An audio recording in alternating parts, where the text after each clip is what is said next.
Right now, while you're watching this, part of your brain is deciding whether to keep paying attention or switch to something easier. You didn't choose that thought. It just appeared. That calculation happens thousands of times a day. And most people never realize it's happening, even as it quietly reshapes how they live, work, and think. That same calculation doesn't just affect your focus. It affects whether you start things, whether you finish them, whether effort feels possible or exhausting. And over time, it slowly erodes your ability to do hard, meaningful things. Not because you're weak, not because you lack discipline, but because your brain is doing exactly what it was designed to do. So the real question isn't why discipline feels hard. The real question is why modern life has made effort feel so unrewarding. And more importantly, whether that can be changed without forcing yourself, without willpower, without turning life into a constant battle. Your brain operates on a very simple rule. It is constantly asking one question: what gives me the best return for the least amount of energy? High effort with uncertain reward?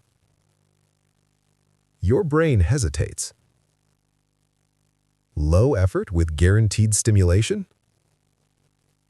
Green light. This isn't a flaw. It isn't a character problem. It's survival programming. For most of human history, conserving energy meant staying alive. Efficiency mattered. But that same ancient brain is now living in a world that never stops offering effortless stimulation. A world where novelty, validation, and entertainment are always available. Your brain didn't evolve for this environment, but it adapted to it. To understand why discipline feels so difficult now, we need to talk about dopamine. Because dopamine is widely misunderstood. Dopamine is not the pleasure chemical.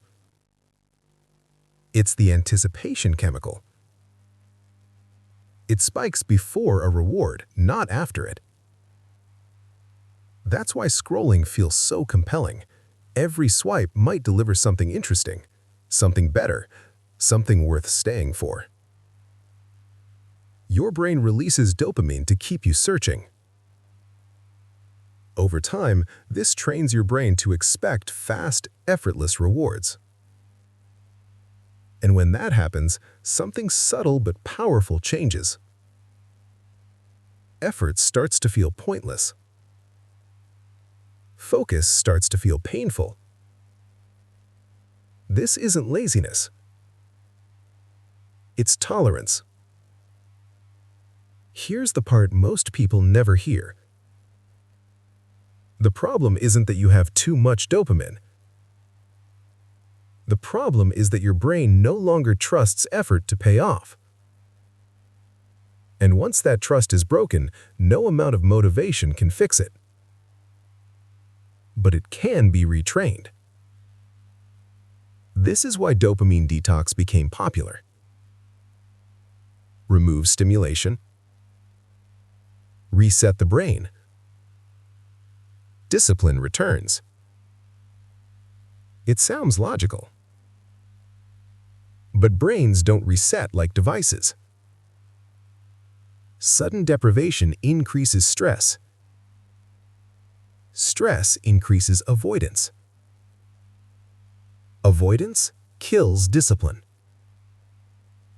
That's why so many people rebound after a detox. More scrolling. More quitting. More shame. They don't fail because they lack willpower. They fail because their nervous system is overwhelmed. Here's what most dopamine detox videos don't mention. If you feel anxious, restless, irritable, or foggy during a detox, it doesn't mean it's working better. It often means your brain feels threatened. For stressed, burned out, or ADHD brains, sudden deprivation doesn't recalibrate motivation. It triggers defense. And when the brain feels unsafe, it moves towards avoidance. That's why forcing yourself through discomfort often teaches the wrong lesson. So if discipline isn't built by deprivation, what actually works? The answer is simpler than most advice suggests. Discipline isn't built by lowering dopamine. It's built by changing what dopamine is attached to. Your brain doesn't ask, "Is this good for me?" It asks, "Is this worth the energy?" And that decision is based on experience.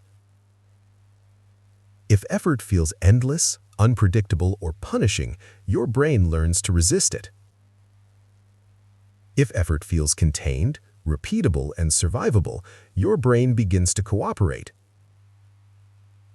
Discipline improves when effort feels predictable, finite, and meaningful.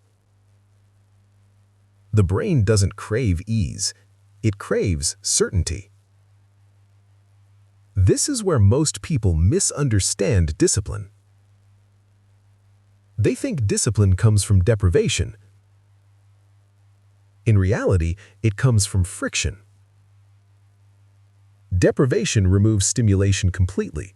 Friction simply makes distraction harder to access. And your brain responds very differently to those two things. Putting your phone in another room is not the same as deleting it forever. Using a website blocker is not the same as removing the internet. Short work windows are not the same as endless grind. Friction reduces temptation without triggering panic. It allows effort to become the easier option without forcing it. And this leads to the most important principle of all. Discipline grows from completion, not intensity.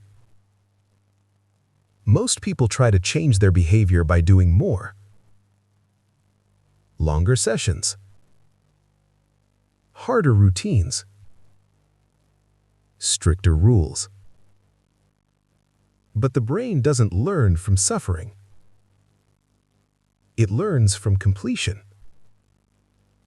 5 focused minutes beats 1 miserable hour. Because completion sends a powerful signal. It tells your brain that effort ends and effort works. Predictable routines matter for the same reason. Same time.